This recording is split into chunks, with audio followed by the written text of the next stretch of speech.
At 10:47 p.m., my mother said seizures don't just happen, and that's when I realized who reported me. I used to think silence meant peace. Now it just means everyone's waiting for me to fail. It started on Labor Day weekend, the lake trip my wife Carrie had been planning for weeks. Same cabin, same people, same jokes about how I never loosen up. That morning, she packed the sunscreen and the same quiet distance. Let's stay home, I said. Just us and the kids. She zipped the suitcase. I need my family this weekend. We are your family. She turned away. Don't start, our therapist said. Rebuild time together, but together kept meaning her mother's porch. Not our couch, not me. We compromised half the weekend apart, half together. Peace written in pencil, Team Thine Sunday night, the world cracked. A toy truck on the stairs, a scream. A sound that split the air like a gunshot. My 5-year-old was on the floor, twisted, still. I froze. Then ran. Buddy, look at me. No answer. His eyes rolled back. Call 911, I yelled at no one. The paramedics moved like clockwork. I held his hand while the sirens sang. At the ER, fluorescent light burned my retinas. The doctor said, likely a seizure. We'll scan for trauma. I nodded, guilt choking every word. Carrie arrived 10 minutes later, breathless. Is he okay?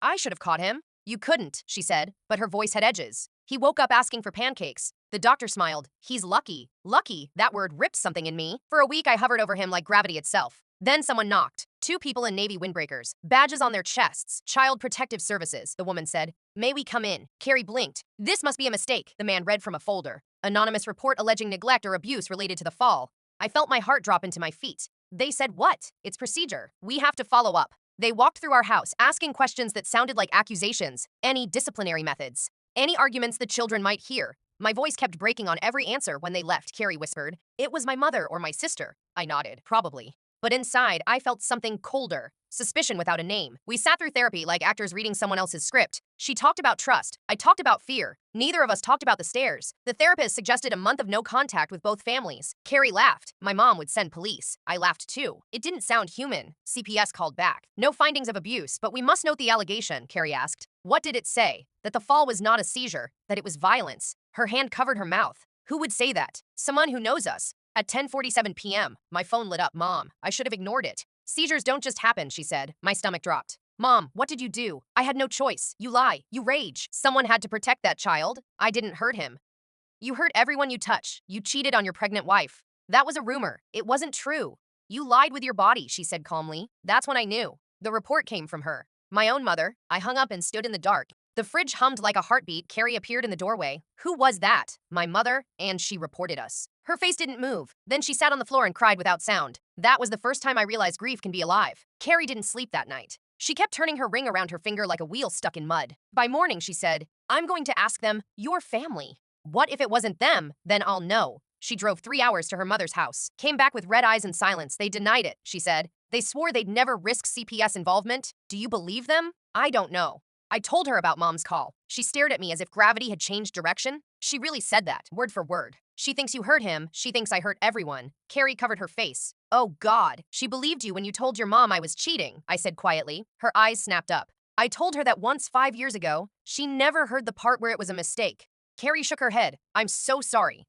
Just don't talk to her again. I drove to my parents' house on Saturday. Dad opened the door. You look tired. I know it was you, he blinked. About what? The CPS report. He hesitated. She did what she had to. Mom appeared behind him. Stop with the drama. I stepped inside. I didn't hurt my son. You always say that, she snapped.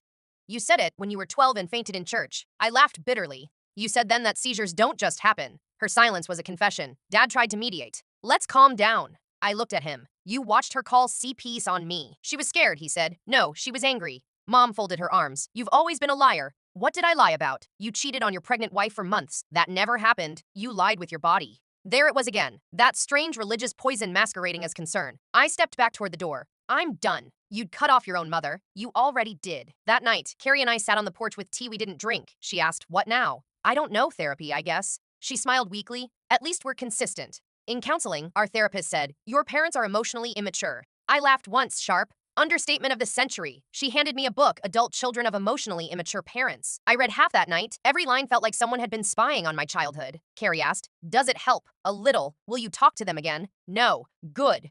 But the silence after that word was huge because she knew what I was thinking, that no one was left. 2 weeks. That's how long it took for the silence to feel heavier than the noise. No calls, no texts, just the hum of the refrigerator and my son's laughter in the next room. Carrie filled her time with therapy, homework, journaling, meditation. I filled mine with fixing things that didn't need fixing. Cabinets, door hinges, the car's air filter. Anything to drown out the echo of my mother's voice. One night, Carrie asked, "Do you miss them?" I hesitated. "Which part of them?" She frowned. "The part that made you want to call." I looked out the window. "That part doesn't exist anymore." She nodded slowly. "You're sure?" "I'm sure." But I wasn't, because that's what abuse does. It makes you mourn the fantasy version of the people who broke you. Therapy that week felt like surgery without anesthesia. "I can't forgive her," I said. "You don't have to," the therapist replied, "but I can't stop thinking about it."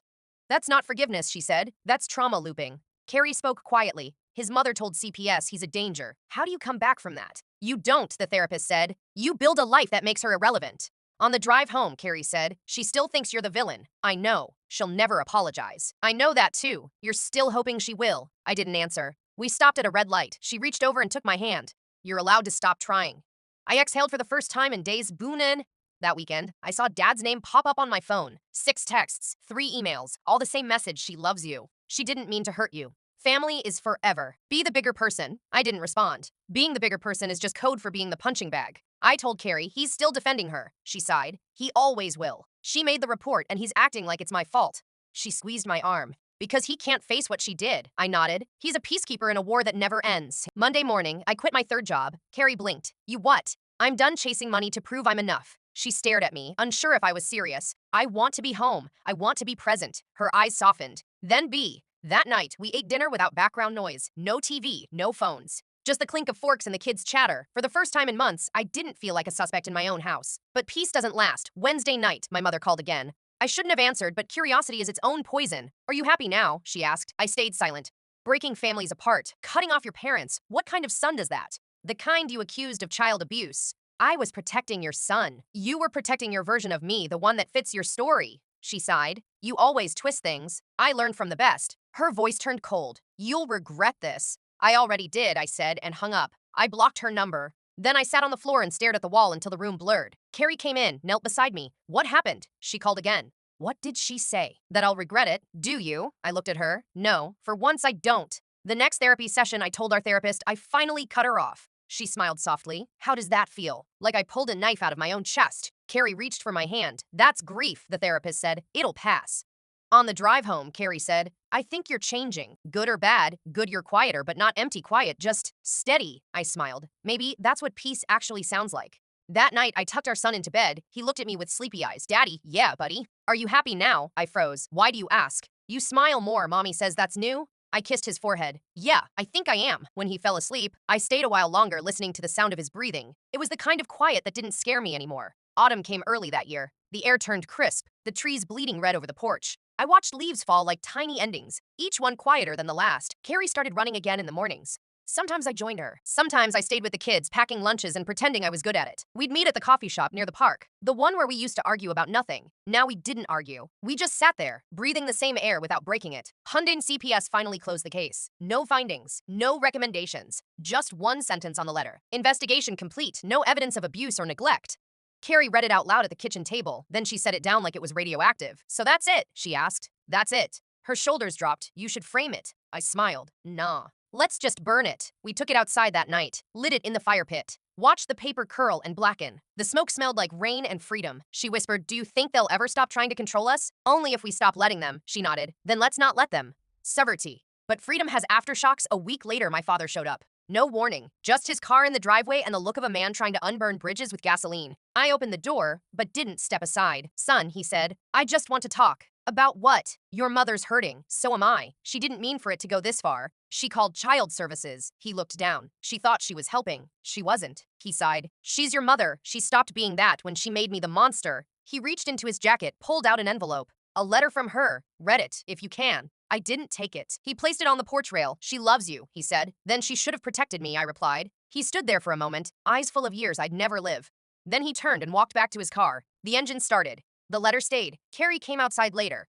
"What's that?" she nodded. "You going to open it?" "No, some things don't deserve air." She smiled sadly. "Then let the wind take it." We watched the breeze catch it and carry it down the street. Therapy ended a month later. Not because we were perfect, but because we finally knew when to stop bleeding for people who never apologized. On our last session, the therapist said, "You both have weathered something most couples don't survive." Carrie smiled faintly. "And yet here we are," the therapist nodded. "You rebuilt your home, not just your house." I looked at Carrie. She's right. Carrie reached for my hand. "I know." We drove home in silence, the good kind, the kind that doesn't hide landmine stumbry. That night, I found an old voicemail from my mother. dated months before everything fell apart. Hey, sweetie, just checking in. You never call anymore. Her voice cracked on the last word. For a second, I almost missed her. Then I remembered what she'd done and pressed delete. I walked into the living room. Carrie was folding laundry, humming under her breath. The kids were asleep upstairs. The house was quiet. But this time, silence didn't mean danger. It meant peace. A few days later, I took my son to the park. He climbed the jungle gym, fearless now. Daddy, look, he yelled from the top.